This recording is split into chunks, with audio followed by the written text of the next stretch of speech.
Hi everyone, my name is Anshul Gupta. I am a qualified chartered accountant. आज हम करने जा रहे हैं क्लास 12th बिजनेस स्टडीज का एक नया चैप्टर जिसका नाम है फाइनेंशियल मार्केट्स। इसके पहले हम फाइनेंशियल मैनेजमेंट चैप्टर को खत्म कर चुके हैं, जिसकी वीडियोस आप देख सकते हैं, ऑलरेडी अपलोड हो चुकी हैं। और आज हम लोग शुरू कर रहे हैं फाइनेंशियल मार्केट से। So without wasting any time, let us start with the chapter. All right,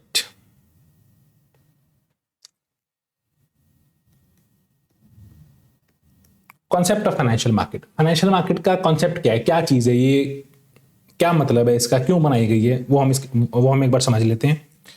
देखो, जो इकोनॉमिक सिस्टम है उसमें दो मेन चीजें हैं, उसके दो मेन सेक्टर हैं। पहला तो हो गया आपका हाउस होल्ड और दूसरा हो गया बिजनेस फर्म्स। एक तो है हाउस होल्ड और एक है बिजनेस फर्म्स। ये दो मेन चीजें हैं हमारे इकोनॉमिक सिस्टम की। हाउस होल्ड क्या करते हैं? हाउस होल्ड पैसे को सेव करते हैं, और जो बिजनेस फर्म्स है वो क्या करती हैं? वो उसी पैसे को इन्वेस्ट करते हैं। अब ये कैसे? ये ऐसे होता है कि हाउस होल्ड्स पैसे को सेव करते हैं, जैसे कि बैंक्स में अपना सेविंग अकाउंट में पैसा रख के या एफडी करा के वैसे सेव करते हैं, या फिर हाउस होल्ड्स सपोज इन्वेस्ट करते हैं स्टॉक मार्केट के अंदर, फाइनेंशियल इंस्टीट्यूशंस में, म्यूचुअल फंड के अंदर पैसा इन्वेस्ट करते हैं। वो पैसा एक तरह से कंपनीज के पास ही जाता है, और कंपनीज फिर उस पैसे को यूज करके प्रोडक्शन करती हैं, फैक्ट्रियां लगाती हैं, नए बिजनेसेस शुरू करती हैं। ये ऐसे आपकी पूरी साइकिल चलती है। ऑलराइट, तो फाइनेंशियल मार्केट का इसके अंदर क्या रोल है? Financial market helps to link the savers and the investors by mobilising funds between them. ये क्या करती है? ये सेवर्स और इन्वेस्टर्स के बीच में फंड्स को मोबिलाइज करती है। मतलब कि फंड्स का आवागमन होता है इनके बीच में, ताकि जो है पूरा सिस्टम वो काम कर सके। ऑलराइट, इस फंक्शन को क्या बोलते हैं? हम ऐसे भी कह सकते हैं कि फाइनेंशियल मार्केट्स एलोकेटिव फंक्शन अपना पूरा कर रही हैं। ये फंड्स एलोकेट कर रही हैं, हाउस होल्ड से लेकर बिजनेस फर्म्स को ये फंड्स दे रही हैं। ठीक है, ऑल राइट। सो इसके मेन दो कॉन्सिक्वेंसेस होते हैं। वो दो कॉन्सिक्वेंसेस क्या हैं? पहली बात तो जो आपके जो हाउस होल्ड्स हैं वो अपने पैसे पे एक बढ़िया रिटर्न कमा सकते हैं, एक बेटर रिटर्न वो अपने पैसे के ऊपर कमा पाते हैं। एंड सेकेंड, जो हाउस होल्ड्स के पास जो रिसोर्सेज हैं, जो उनके पास पैसा है, वो लिमिटेड है, और वो एक तरह से उन कंपनीज के पास जाता है जिनकी प्रोडक्टिविटी बहुत अच्छी है। वो एक तरह से पैसा उन कंपनीज के पास जाता है जो बहुत अच्छी प्रोडक्टिविटी के साथ, बहुत अच्छी एफिशिएंसी के साथ वो काम कर रही हैं। ठीक है, हाईएस्ट प्रोडक्टिविटी वाली फर्म्स के पास वो पैसा पहुंच जाता है। All right. अच्छा, ये जो एलोकेशन होता है, ये एलोकेशन दो मेन जरिए हैं इसके होने के। पहला तो है आपका बैंक्स। ये एलोकेशन करने का पहला जरिया है बैंक्स, और दूसरा जरिया है आपका फाइनेंशियल मार्केट्स। कैसे, इसे अभी हम आगे समझ लेते हैं। और जो ये पूरा प्रोसेस है फंड्स एलोकेट करने का, इस प्रोसेस को क्या बोलते हैं? इस प्रोसेस को बोलते हैं फाइनेंशियल इंटरमीडिएशन। ठीक है, फाइनेंशियल इंटरमीडिएशन। एक तरह से फाइनेंशियल मार्केट्स इंटरमीडिएरी, बिचौलिए का काम कर रहे हैं हाउस होल्ड और बिजनेस फर्म्स के बीच में। ऑल राइट, अब फाइनेंशियल मार्केट क्या होता है इसे समझ लेते हैं। Financial market is a market for the creation and exchange of financial assets। दो बातें लिखी यहां पर, एक तो क्रिएशन और एक एक्सचेंज। इन दोनों का मतलब हम समझ लेते हैं। क्रिएशन का क्या मतलब हुआ जी? क्रिएशन का मतलब जैसे कि initial issue of shares and debentures. जैसे कि आपने देखा कुछ टाइम पहले पेटीएम का आईपीओ आया था। IPO means initial public offer. मैं यहां पर आपके लिए लिख भी देता हूं, IPO means initial public offer. देखो, पेटीएम एज अ कंपनी पुरानी कंपनी है, बट शेयर मार्केट के ऊपर, किसी स्टॉक एक्सचेंज के ऊपर वो पहली बार जब लिस्ट होती है, जब पहली बार वो पब्लिक का पैसा एज शेयर्स वो अपने अंदर इन्वेस्ट करवाती है, उसे बोलते हैं IPO लेकर आना। तो IPO एक तरह से फाइनेंशियल एसेट क्रिएट हो गया। भाई, पेटीएम का शेयर पहले तो एग्जिस्ट नहीं करता था ना लोगों के लिए, तो फाइनेंशियल मार्केट की वजह से वो क्रिएट हो गया। ठीक है, तो एक तो हो गया creation, and second is sale and purchase of existing financial assets. अब जैसे कि कंपनी है रिलायंस, तो रिलायंस का शेयर तो पहले से एग्जिस्ट करता है, तो उसकी जो सेल परचेज हो रही है फाइनेंशियल मार्केट के थ्रू, ये भी एक तरह से फंक्शन है इसका। ऑल राइट, अब हम स्पेसिफिकली पढ़ रहे हैं फंक्शंस ऑफ फाइनेंशियल मार्केट। पहला फंक्शन क्या है इसका? Mobilisation of savings and channelising into the most productive uses. दो पार्ट हैं इसके। मोबिलाइजेशन ऑफ सेविंग्स, एक तो सेविंग्स में मोबिलिटी लाना, मोबिलिटी मतलब मूवमेंट, पैसा एक जगह पड़ा ना रहे, वो जहां उसने जाना है, जहां उसका प्रॉपर यूज है, वहां वो पहुंचा, मतलब वहां से वो पहुंचा दें। एक तो उसकी मोबिलाइजेशन करते हैं, plus channelling them into the most productive uses, जो सबसे ज्यादा प्रोडक्टिव जगह है वहां तक वो पैसे को पहुंचा देती हैं ये financial markets. Facilitating price discovery, देखो फाइनेंशियल मार्केट्स में डिमांड और सप्लाई की फोर्सेस काम करती हैं और ये फोर्सेस मदद करती हैं प्राइस को एस्टैब्लिश करने में। जैसे पेटीएम का स्टॉक की बात करते हैं, तो पेटीएम का स्टॉक जब लिस्ट हुआ वहां से आज की डेट में बहुत ज्यादा नीचे गिर चुका है। तो जो ये डिमांड और सप्लाई है, ये इसने ही पेटीएम का जो प्राइस है वो निकाल के दिया है मार्केट को। Providing liquidity to financial assets, देखो कोई भी फाइनेंशियल एसेट है, कोई भी जैसे रिलायंस का शेयर है, इन्फोसिस का शेयर है, उसको लिक्विडिटी कैसे मिलेगी? लिक्विडिटी मतलब कि जिसको बेचना है वो बेच सके, जिसको खरीदना है वो खरीद सके। ये लिक्विडिटी फाइनेंशियल मार्केट्स के थ्रू ही मिलती है। Reducing the cost of transactions, financial markets में ट्रांजैक्शन करने की कॉस्ट बहुत बहुत बहुत ज़्यादा कम है। और यहाँ पर हम सिर्फ मॉनेटरी कॉस्ट की बात नहीं कर रहे, यहाँ पर हम बात कर रहे हैं time, money and efforts involve, इन सब चीज़ों की हम बात कर रहे हैं जो कि फाइनेंशियल मार्केट्स में बहुत ज़्यादा कम निकल कर आती है। ऑलराइट, ये हमने बात कर ली फाइनेंशियल मार्केट्स की। अब हम बात करते हैं यहाँ पर classification of financial markets. Next topic हमारा ये है, फाइनेंशियल मार्केट्स दो तरीकों से क्लासिफाई की जाती हैं, ठीक है। एक तो हो गया आपका मनी मार्केट, एक तो हो गया आपका, और दूसरा आपका कैपिटल मार्केट। कैपिटल मार्केट के फर्दर दो क्लासिफिकेशन है, प्राइमरी मार्केट और सेकेंडरी मार्केट। इन दोनों के स्पेसिफिक डेट इक्विटी, ये सारी टोटल हमारी क्लासिफिकेशन है जिसे हम अभी समझ के चलेंगे बहुत डिटेल में, ठीक है। पहले हमारा टॉपिक अभी आएगा मनी मार्केट, पहले हम इसको पढ़ लेते हैं अभी। ऑलराइट, मनी मार्केट बहुत बहुत इंपॉर्टेंट है जो हम अभी पढ़ने वाले हैं। बहुत ज़्यादा बारीकी की चीज़ इसके अंदर आएगी और आपको बहुत ध्यान से सुनना है, इसको समझना है। और जो कीवर्ड्स मैंने हाईलाइट कर रखे हैं येलो मार्कर से, वो आपने सारे अच्छे से पढ़ने हैं। मतलब इस वाले पैराग्राफ में येलो से हैं, बाकी आगे ये कलर्स चेंज होते रहेंगे। ओके, कभी आपको नहीं सर आपने तो सिर्फ येलो वाले बोले थे, हम तो बस वही करके चले गए पेपर में, ऐसे नहीं होता। तो आपको जो भी हाईलाइटेड पार्ट है वो आपको ध्यान से देखना है। Money market is a market for short term funds. पहला पॉइंट तो आप ये यहाँ पर अपने दिमाग में बिठा लें कि ये शॉर्ट टर्म फंड्स के लिए मार्केट है, ठीक है।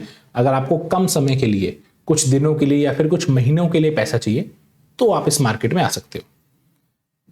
जैसे कि यहाँ लिखा है अप टू 1 ईयर, 1 साल तक अगर आपको फंड्स की रिक्वायरमेंट है तो आप इस मार्केट से पैसा उठा सकते हो। अगर आपको 5 साल 10 साल के लिए पैसा चाहिए फिर ये मार्केट आपके लिए नहीं है। Alright, point number 2, it is a market for low risk unsecured short term debt instruments that are highly liquid, ठीक है। लो रिस्क, इस मार्केट के अंदर रिस्क बहुत कम है, मतलब ना के बराबर रिस्क है इस मार्केट के अंदर। अनसिक्योर्ड मतलब जो भी यहाँ पे इंस्ट्रूमेंट्स हैं वो अनसिक्योर्ड है। जैसे कि सपोज आज मैं किसी से 1 करोड़ रुपए लेता हूं मनी मार्केट में, तो उस 1 करोड़ के बदले मुझे सामने वाले इंसान को कोई 1 करोड़ की सिक्योरिटी देने की जरूरत नहीं है। भाई कोई 1 करोड़ का मैं उसको अपना घर गिरवी रख दूं, या कुछ गोल्ड रखा है मेरे पास वो गिरवी रख दूं, या कुछ और वैल्यूएबल चीज है वो गिरवी रखूं, तो वो सिक्योरिटी के तौर पे कुछ गिरवी रखने की जरूरत नहीं है। ये अनसिक्योर्ड मार्केट है और उसके बावजूद भी ये बहुत ज्यादा सेफ है, रिस्क इसके अंदर बहुत कम है। तीसरी बात, ये शॉर्ट टर्म इंस्ट्रूमेंट्स के लिए है जो कि अप टू 1 ईयर उनकी मैच्योरिटी होती है, ठीक है जी। हाईली लिक्विड, बहुत ज्यादा लिक्विड है, मतलब आप अभी सोचो मुझे कोई चीज बेचनी है, विद इन सेकेंड्स आपकी वो चीज बिक जाएगी। और आप अभी बोलो कि मुझे खरीदनी है, विद इन सेकेंड्स आप उस चीज को खरीद सकते हो।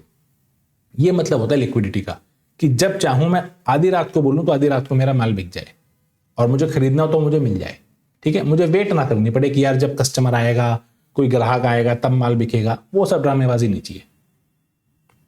Alright, next third point is it has no physical location. कोई ऐसा नहीं है कि भाई चांदनी चौक में बैठे हैं इसके डीलर, या चावड़ी बाजार में इसके डीलर बैठे हैं, या बॉम्बे में कहीं बैठे हैं डीलर, ऐसा कुछ नहीं है। सारा काम ऑनलाइन हो रहा है और सारा काम फोन और इंटरनेट के थ्रू ही चल रहा है, ठीक है जी। नेक्स्ट पॉइंट, ये एक तरह से किसी के पास टेम्पररी शॉर्टेज हो गई फंड्स की, उसके लिए है। मान के चलो मैंने कोई सौदा कर रखा है, सपोज मैंने कुछ गुड्स खरीद रखे हैं, और मुझे 2 करोड़ की पेमेंट करनी है 1 महीने बाद, ठीक है, और मैं सोच रहा हूं कि 1 महीने बाद मेरे पास पैसा आ जाएगा कहीं से और मैं पेमेंट कर दूंगा, लेकिन जब टाइम आता है तब मैं पेमेंट नहीं कर पाता और मेरी पेमेंट कुछ लेट हो गई, मुझे पेमेंट 4-5 दिन लेट मिलेगी, तो मैं फट से मनी मार्केट से पैसा उठाऊंगा 2 करोड़ रुपए, पेमेंट कर दूंगा, जो 5-6 दिन का 10 दिन का ब्याज भरना होगा भर दूंगा, और जब मेरे पैसे आएंगे मनी मार्केट को वापस दे दूंगा। आप समझ रहे हो कितनी सहूलियत वाली चीज है, कितनी सहूलियत वाली चीज है। बट इसके अंदर पैसा उसी को मिलता है जिसकी मार्केट में इज्जत है। ऐसे एवं छपरी लोगों को पैसा नहीं मिलता कि आप सोचो कि मैं भी, मतलब मुझे क्या जरूरत है घर वालों से पैसे लेने की और मैं तो जाके मनी मार्केट से पैसा उठा लूंगा, तो भैया ऐसे नहीं होता, ठीक है। ऑल राइट, मेजर पार्टिसिपेंट्स कौन है इसमें, कौन लोग हैं जो भाग लेते हैं? मेजर पार्टिसिपेंट्स इसके हैं आरबीआई, सभी बैंकों के पापा जी, ठीक है, commercial banks, non commercial banks, sorry non banking financial companies, NBFCs, ये कुछ ऐसी फाइनेंस कंपनीज होती हैं जो बैंक तो नहीं है बट बैंकिंग जैसे काम करती हैं। तो ये दिखाने के लिए कि ये बैंक नहीं है, इनको बोलते हैं नॉन बैंकिंग वाली finance companies, NBFC. State government भी इसका पार्ट होती है, यानी सरकार भी इसका एक पार्ट है। Large corporate houses, Ambani, Adani, इस तरह के लोग, टाटा, बिरला, इस तरह के लोग, ठीक है। म्यूचुअल फंड्स भी इसका पार्ट होते हैं।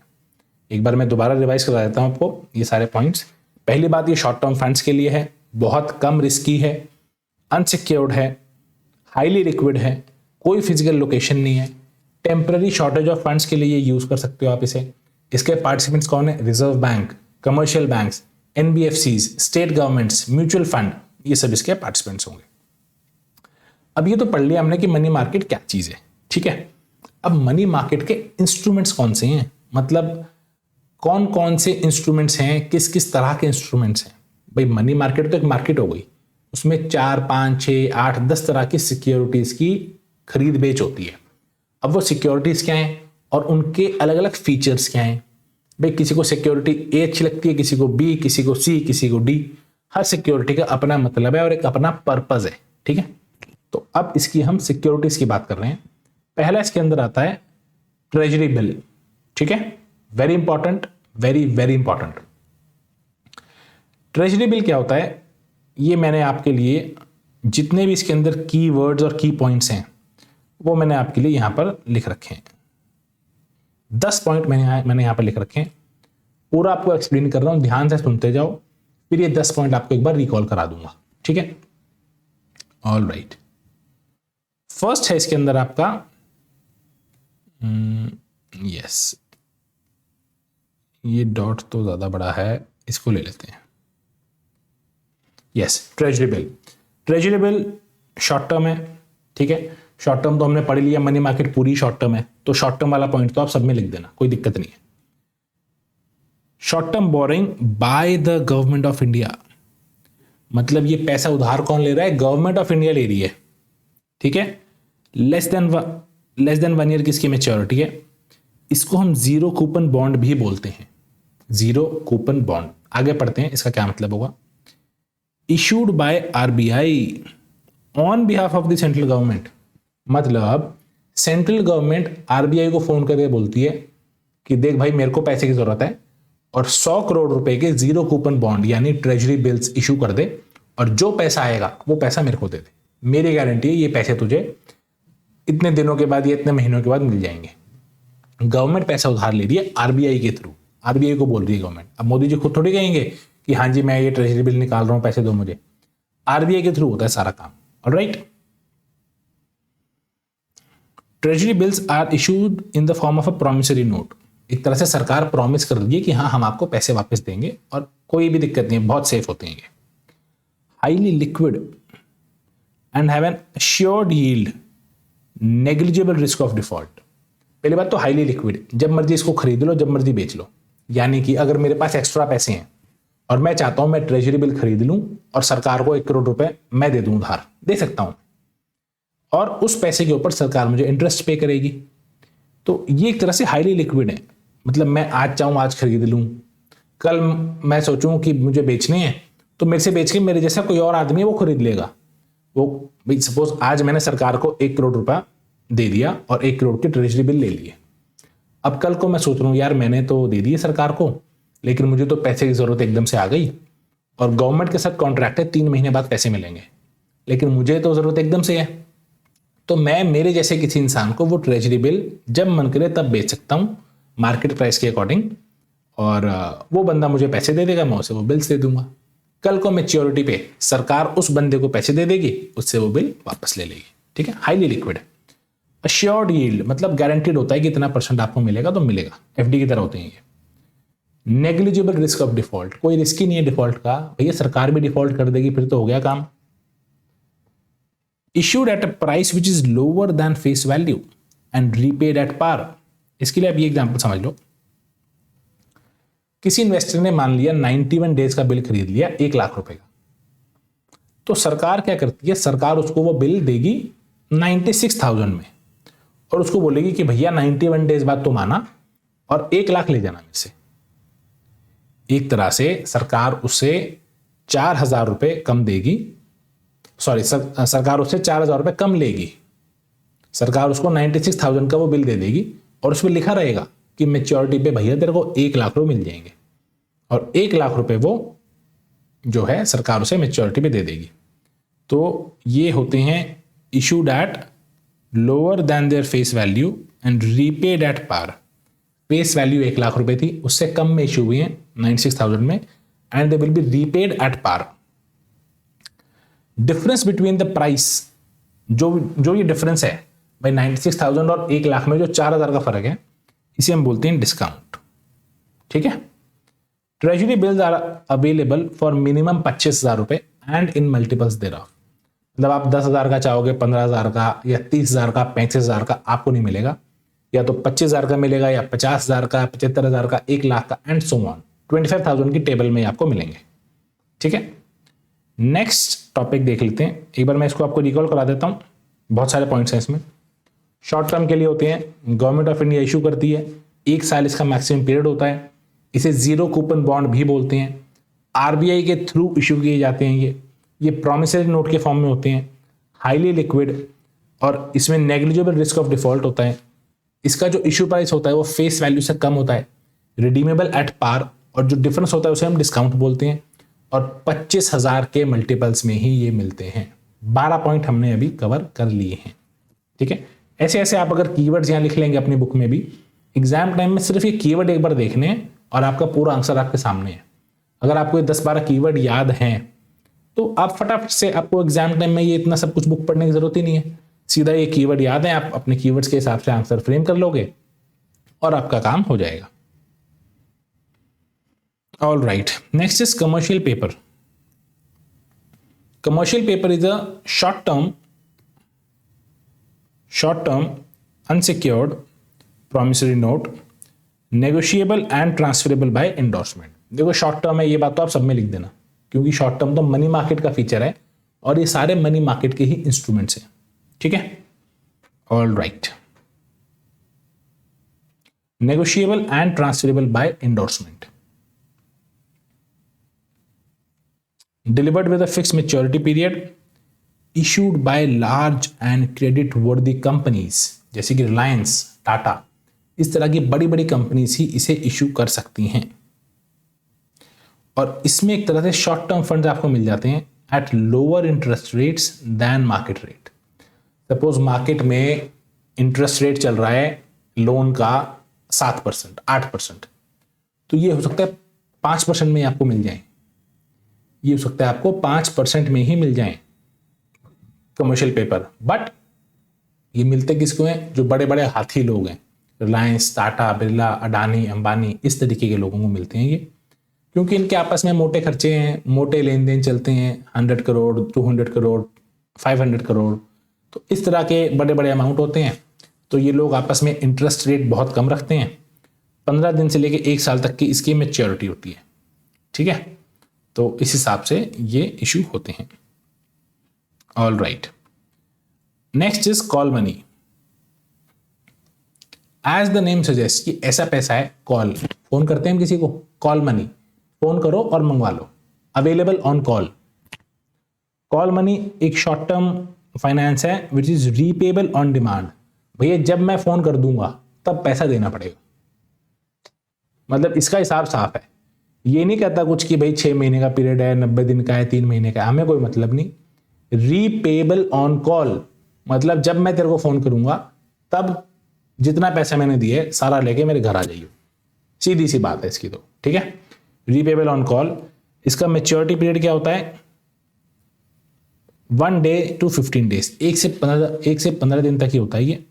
और ये इंटर बैंक ट्रांजैक्शंस के लिए है।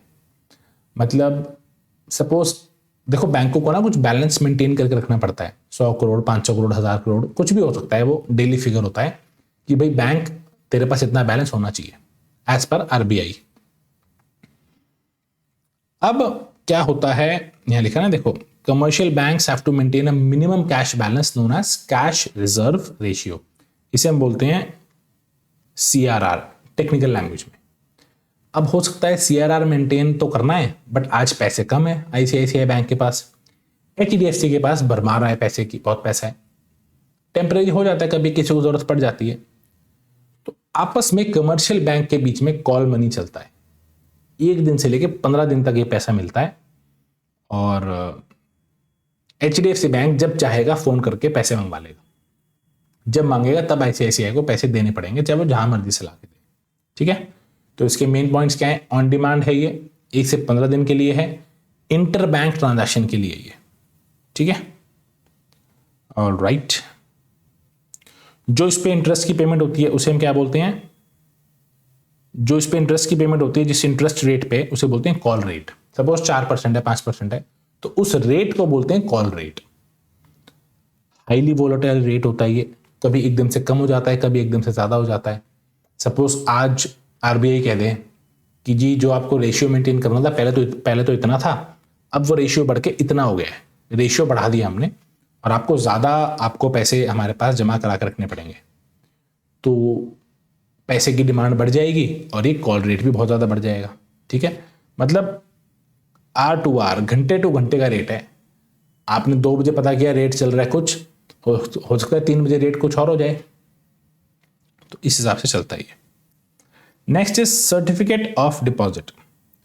सर्टिफिकेट ऑफ डिपॉजिट सीडी, ये क्या होता है, अनसिक्योर्ड। देखो अनसिक्योर्ड और शॉर्ट टर्म ये तो सब में लिख देना, मनी मार्केट में सब में लिख देना शॉर्ट टर्म और अनसिक्योर्ड, बिकॉज इस मार्केट की ही खासियत है ये, और सब ये सब इंस्ट्रूमेंट्स इस मार्केट के ही हैं। देखो मैंने बताया था आपको शॉर्ट टर्म आ गया यहां पर, short term unsecured, issued by commercial banks, ये बात ध्यान देने की है, and development financial institutions. Issued by और इश्यूड टू, इशू कौन करेगा उसको, एक तरह से बैंक्स आप समझ लो, बैंक्स इशू करेंगे इसको। Issued to individuals, corporation and companies, when the deposit growth of bank is slow but the demand for credit is high. All right, issued by banks to this, ठीक है। देखो कई बार क्या होता है, बैंकों के पास डिपॉजिट्स तो कम आते हैं, जैसे एफडी वगैरह के हिसाब से पैसा कम आ रहा है, बट लोन लेने वाले बहुत लोग आते हैं, जैसे कोविड के बाद हुआ था। कोविड के बाद पैसे के लोगों को इतनी जरूरत थी, तो हर इंसान ने, बैंकों के पास लोन्स की बहुत डिमांड बढ़ गई थी आफ्टर कोविड। तो उस समय क्या होता है, उस समय बैंकों को पैसे की जरूरत होती है। भाई बैंक के पास पैसा आ कम रहा है, लोन के लिए बहुत डिमांड है कि भैया मेरे को लोन दे दो, मेरे को लोन दे दो, मेरे को लोन दे दो। तो बैंक तब पैसा कहां से उठाएगा, बैंक तब क्या करता है, सर्टिफिकेट ऑफ डिपॉजिट इशू करता है, किसको, इंडिविजुअल्स को। सपोज मैं एक इंडिविजुअल हूं, मेरे पास 1000 करोड़ रुपए हैं बैंक के अंदर, तो बैंक कहेगा अंशुल जी आप क्या करो, आप हमसे ये सीडी ले लो, सर्टिफिकेट ऑफ डिपॉजिट, और आप अपने 1000 करोड़ में से 100 करोड़, 200 करोड़, 500 करोड़, ये पैसा हम आपका यूज करेंगे, मतलब इस पैसे को हम यूज करेंगे आगे किसी और को लोन देने के लिए, गारंटी हमारी रहेगी, सामने वाला आदमी भाग जाए आपको कोई टेंशन नहीं है, आपके पैसे हम देंगे। तो इस तरह के वो सीडी इशू कर देते हैं जब उनके पास पैसा कम होता है हाथ में और आगे लोन्स की डिमांड बहुत ज्यादा है, तो बैंक कहते हैं भैया पैसा उठाना है कहीं से उठाओ, सीडी इशू करके उठा लो, ठीक है। All right, next is commercial bill. Commercial bill क्या होता है मैं आपको वैसे समझाता हूं। मेरा एक बिजनेस है और मैं उधार माल बेचता हूं, ठीक है। मेरी पेमेंट आती है 3 महीने बाद, और एक पार्टी है जिसको मैंने 10 लाख रुपए का माल बेचा हुआ है और वो 3 महीने बाद मेरे को पैसे देगा, कंफर्म है, देगा ही देगा। बिल विल बना रखा है, साइन है, सब कुछ है, जीएसटी लगा हुआ है, सब कुछ है। अब होता क्या है कि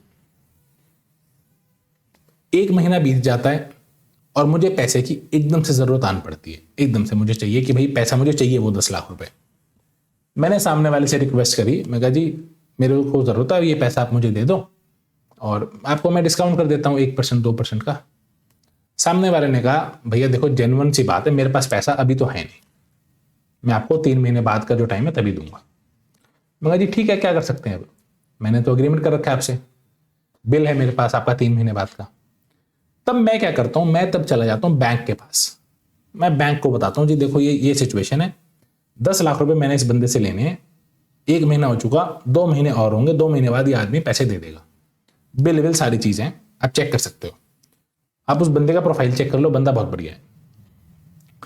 बैंक क्या करता है तब,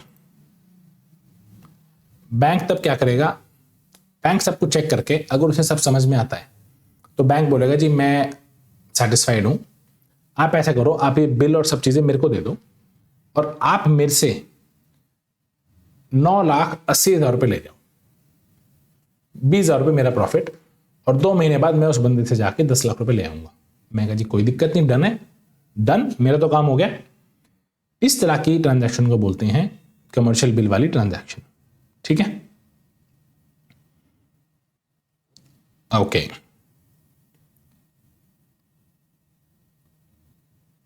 इसको आप यहां पढ़ सकते हैं। द सेलर यानी कि मैंने सामने वाले को माल बेचा हुआ है, मैंने सामने वाले को माल बेचा हुआ है जिसके लिए मुझे पैसे लेने 10 लाख रुपए, could wait till the specified date और make use of the bill of exchange. या तो मैं 3 महीने बाद तक रुक जाऊं या उस बिल को काम में ले लूं।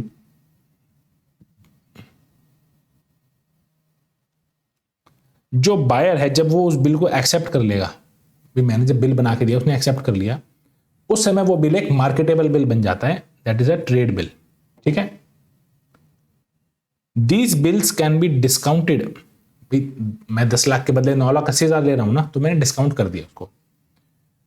Before the bill matures, bill की मैच्योर होने से पहले मैंने उसको डिस्काउंट करा लिया। When a trade bill is accepted by commercial bank, भाई मैंने बिल बना के दिया सामने वाले को, मैंने माल बेचा 10 लाख का, बिल बना के दिया, उसने साइन कर दिया, उसके साइन करते ही वो बिल बन गया ट्रेड बिल। और ट्रेड बिल जब मैं बैंक के पास लेके गया और बैंक ने बोला ठीक है जी मैं इसे एक्सेप्ट करता हूं, मुझे कोई दिक्कत नहीं है, बैंक के एक्सेप्ट करते ही वो बिल कहलाएगा कमर्शियल बिल। बैंक जैसे ही उस बिल को एक्सेप्ट कर लेता है वो बिल कहलाएगा कमर्शियल बिल। Alright, done. तो ये हमने एक तरह से जो मनी मार्केट है वो अच्छे से समझ लिया है, सारे मनी मार्केट के इंस्ट्रूमेंट्स अच्छे से समझ लिए हैं। मतलब आई एग्री, मैं थोड़ा स्पीड से चल रहा हूं शायद, बट ये एक रिवीजन लेक्चर है तो आप इसको उस हिसाब से स्पीड थोड़ी कम ज्यादा करके देख सकते हैं अपने according. But I guarantee you इसके बाहर एनसीईआरटी में कुछ लिखा नहीं है, सारी काम की चीजें मैंने इसमें हाईलाइट कर दी हैं, आपके आगे एक बार बोल दी हैं। अगर आप इसे अच्छे से सुन भी लेंगे ना, कान में ईयरफोन लगा के, जो गाने सुनते हो या और रील्स देखते हो, उसके अलावा इसे सुन लोगे ना आप ढंग से, 2-3 बार सुन लोगे लगातार, तो ये चैप्टर आपके दिमाग में बैठ जाएगा अच्छे से, बुक खोलने की जरूरत नहीं पड़ेगी। मतलब 2-3 बार सुन के जब आपको लगे तैयार हो गया, एक बार बुक खोलो, आप देखो, खुद देखो, आपको खुद लगेगा कि यार मेरा तो सब कुछ तैयार पड़ा है, क्या पढ़ूं मैं बुक से क्या पढ़ूं। बस एक बार अपना फटाफट पेज स्किम करो, जो कोई टॉपिक लगता है कि यार इस पे नजर डालनी, उस पर नजर डालो, नहीं तो फिर आगे चलो, ठीक है। नेक्स्ट हम स्टार्ट कर रहे हैं कैपिटल मार्केट से। Capital market long term funds के लिए होती है, ठीक है। यहां पर डेट और इक्विटी दोनों ही चीजें रेज की जाती हैं। हमने ऊपर पढ़ा था, ये फ्लो चार्ट कहां गया, ये फ्लो चार्ट ये रहा, डेट और इक्विटी दोनों चीजें यहां पे रेज की जाती हैं। ऑल राइट, एक आइडियल कैपिटल मार्केट कौन सी होती है, आइडियल मतलब अच्छी, ठीक है, is one in which finance is available at a reasonable cost. एक रीजनेबल कॉस्ट में आपको फाइनेंस मिल जाता है, वो होती है एक अच्छी कैपिटल मार्केट। दो तरीके की होती हैं जी, ये प्राइमरी मार्केट और सेकेंडरी मार्केट। ठीक है, ये एक आपको एक ओवरव्यू मिल गया कैपिटल मार्केट का। अब आगे बढ़ने से पहले हम पहले ये देख लेते हैं, 1 सेकेंड। अब कैपिटल मार्केट दो तरीके की है, प्राइमरी और सेकेंडरी। ये पढ़ने से पहले मनी मार्केट और कैपिटल मार्केट का एक बार डिफरेंस देख लेते हैं कि इसमें फर्क क्या होता है, ताकि उससे अंडरस्टैंडिंग थोड़ी बेटर हो जाएगी। All right, distinction between capital market and money market. पहला पॉइंट है जी पार्टिसिपेंट्स। कैपिटल मार्केट में पार्टिसिपेंट्स कौन होते हैं? Banks, foreign investors, retail investors, public, ये सब आपके कैपिटल मार्केट में आपके पार्टिसिपेंट्स होते हैं। ठीक है, कैपिटल मार्केट वैसे बता दूं आपको ताकि आपको समझने में थोड़ी इजी रहे। ये होती है आपकी एक तरह से स्टॉक मार्केट, भी यहां पर आता है कैपिटल मार्केट में। ठीक है, कैपिटल मार्केट की बात हो रही है।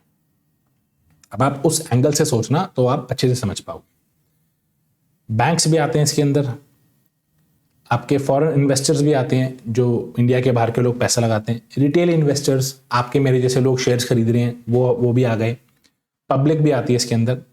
और मनी मार्केट में RBI, state government, mutual fund, बड़े बड़े हाथ के लोग आते हैं इसके अंदर। इंस्ट्रूमेंट्स क्या होते हैं जी? कैपिटल मार्केट में होते हैं इक्विटी शेयर्स, भाई मैं इक्विटी शेयर्स खरीद सकता हूं मार्केट से, स्टॉक मार्केट से। डिबेंचर्स, प्रेफरेंस शेयर्स, बॉन्ड्स, ये सब होते हैं इसके इंस्ट्रूमेंट्स। और मनी मार्केट में क्या रहते हैं, पढ़ चुके हैं हम अभी, trade bills, treasury bills, commercial paper, CD, ये सब चीजें। इन्वेस्टमेंट कितनी होती है कैपिटल मार्केट में? जरूरी नहीं है कि बहुत ज्यादा इन्वेस्टमेंट करनी है। आप 10 रुपए का शेयर भी खरीद सकते हो, 50 रुपए का, 100 रुपए का, 50,000 का, 1 लाख रुपए का शेयर भी है। लेकिन मनी मार्केट में भैया मोटा पैसा चाहिए आपको, तभी आप काम करोगे, वरना बेकार है, मत जाओ उधर। ड्यूरेशन, कैपिटल मार्केट की मीडियम टर्म और लॉन्ग टर्म ड्यूरेशन रहती है, मनी मार्केट की शॉर्ट टर्म। मैक्सिमम 1 साल, मैक्सिमम 1 साल, और मिनिमम 1 दिन के लिए भी होती है मनी मार्केट की इंस्ट्रूमेंट्स की trading. Liquidity, capital market liquid है, कोई दिक्कत नहीं है कि आप जब मर्जी, रिलायंस का स्टॉक है तो आप जब मर्जी खरीद लो, जब मर्जी बेच लो। बट कुछ कंपनी ऐसी होती हैं जिनमें ट्रेडिंग कम होती है, तो कई बार आपका पैसा फंस भी सकता है। ठीक है, मनी मार्केट में हायर डिग्री, वहां सब कुछ है, जब मर्जी बेच लो, जब मर्जी खरीद लो, हर एक इंस्ट्रूमेंट। वहां ये कोई नहीं कहेगा कि यार मैंने ट्रेजरी बिल लिए थे, वो बिके नहीं रहे, वो तो ऐसा कोई नहीं कहेगा। सेफ्टी, कैपिटल मार्केट में बड़ी रिस्की है ये, भाई शेयर हो सकता है बिल्कुल धड़ाम से नीचे गिर जाए। अब पेटीएम का शेयर बहुत ज्यादा गिर गया है तो आपका पैसा डूब भी सकता है। मनी मार्केट बहुत सेफ है, कोई दिक्कत नहीं है, टेंशन नहीं है। एक्सपेक्टेड रिटर्न, कैपिटल मार्केट में रिटर्न ज्यादा मिलती है भैया, रिस्क ज्यादा है तो रिटर्न भी ज्यादा मिलेगा। आपने हो सकता है 1 लाख रुपए लगाए हो 20 साल पहले और वो आज 1 करोड़ हो गए हो, कोई बड़ी बात नहीं। मनी मार्केट में ऐसा नहीं होता, मनी मार्केट में आपको कम रिटर्न्स मिलते हैं बट गारंटीड होते हैं। All right, all right. अब हम पढ़ते हैं प्राइमरी मार्केट, ये क्या होता है। देखो हमने भी पढ़ा था कैपिटल, 1 सेकेंड,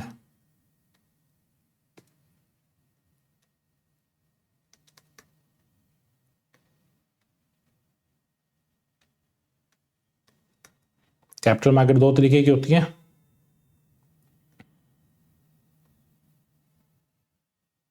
प्राइमरी और सेकेंडरी। ठीक है, ऑल राइट। प्राइमरी मार्केट को हम क्या बोलते हैं? प्राइमरी मार्केट को हम बोलते हैं न्यू इश्यूज मार्केट, यानी कि कोई नया स्टॉक अगर आता है, कोई नई कंपनी अगर स्टॉक मार्केट पे लिस्ट होती है तो वो प्राइमरी मार्केट में आएगी। जैसे पेटीएम का स्टॉक आया, जोमैटो का स्टॉक आया, तो वो प्राइमरी मार्केट में आएंगे। इसमें इन्वेस्टर्स कौन होंगे? Banks, financial institutions, insurance companies, mutual funds and individuals. Individuals आपने देखा है ना, बहुत लोग आईपीओ के लिए अप्लाई करते हैं, तो वो यही होता है। और इंश्योरेंस कंपनीज, फाइनेंशियल इंस्टीट्यूशंस, ये सब लोग भर भर के पैसा लगाते हैं जो अच्छी कंपनीज होती हैं उनमें। फ्लोटेशन मतलब पैसा उठाना। भाई जब कोई कंपनी आएगी तो मार्केट से पैसा उठाएगी वो। अब वो कैसे, कोई भी कंपनी मार्केट से पैसा कैसे उठाती है? एक होता है प्रोस्पेक्टस। प्रोस्पेक्टस एक तरह से क्या होता है, ये इनवाइट करता है पब्लिक को कि भैया आओ और मेरे शेयर्स खरीदो, सब्सक्राइब करो मेरी शेयर कैपिटल को। प्रोस्पेक्टस के कंटेंट्स क्या होते हैं कि हमने सब कुछ कंपनीज एक्ट के हिसाब से कर रहे हैं, सेबी के जो भी डिस्क्लोजर है वो सब कर रहे हैं हम लोग, इन्वेस्टर को प्रोटेक्ट करने के लिए जो गाइडलाइंस हैं वो सब गाइडलाइंस हम लोग फॉलो कर रहे हैं। ये सब चीजें यहां पर आएंगी। Offer for sale, very very important. इसमें सिक्योरिटीज पब्लिक के पास डायरेक्टली इशू नहीं की जाती। भाई प्रोस्पेक्टस के थ्रू तो डायरेक्टली पब्लिक को इनवाइट कर रहे हैं कि आओ और हमारे शेयर्स खरीदो। इसके अंदर क्या होता है, ये काम होता है आपका इंटरमीडिएरीज के थ्रू, जैसे कि ये काम होता है आपका इंटरमीडिएरीज के थ्रू, जैसे कि इशुइंग हाउसेज या फिर स्टॉक ब्रोकर्स।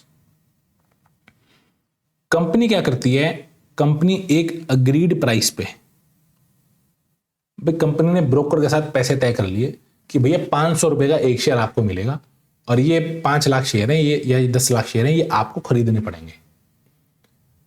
आगे आप चाहे 550 का बेचो, 600 का बेचो, 550 का बेचो या 400 का बेचो, आपकी मर्जी है। कंपनी एक अग्रीड प्राइस पे ब्रोकर के साथ अपने शेयर बेच देती है और वो उस शेयर को आगे चल के अपने हिसाब से बेच देगा। ठीक है, ब्रोकर तभी खरीदता है जब उसे कंपनी में दम दिखता है। प्राइवेट प्लेसमेंट, कंपनी कहती है भैया हमें नहीं पड़ना चक्कर में, ना तो हमें पब्लिक को एक एक शेयर बांटना, मतलब इशू नहीं करना हमको, ना हमें ब्रोकरबाजी के चक्कर में पड़ना। हमारी कंपनी बहुत बड़ी है, बहुत नाम है हमारा मार्केट में, हम 2 फोन घुमाएंगे वही लोग सारा पैसा भेज देंगे।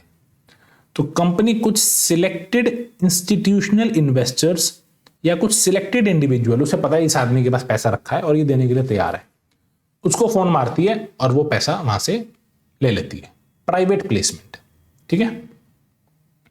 राइट्स इशू, इसमें क्या होता है, जो कंपनी के एग्जिस्टिंग शेयर होल्डर है, कंपनी कहती है भैया हम तुम्हें मौका दे रहे हैं, ठीक है, हमारी कंपनी बहुत बढ़िया है, हम कुछ शेयर और निकाल रहे हैं और हमारी स्कीम ऐसी है जिसके पास 10 शेयर हैं पहले से, उसे 1 शेयर वो और खरीद सकता है। जिस बंदे के पास पहले से मेरे 10 शेयर हैं वो 1 शेयर और खरीद सकता है। फॉर एग्जाम्पल ये हो सकता है आपका 10:2 का रेशियो भी हो सकता है, भाई जिसके पास 10 शेयर हैं वो 2 खरीद सकता है। ऐसी कंपनी की रेशियो मतलब बना देती है। आपको शेयर लेना कंपलसरी नहीं है। जो पुराना शेयर होल्डर है वो कहता है भाई मेरे को तो नहीं लेने, मेरे को क्यों जबरदस्ती दे रहे हो।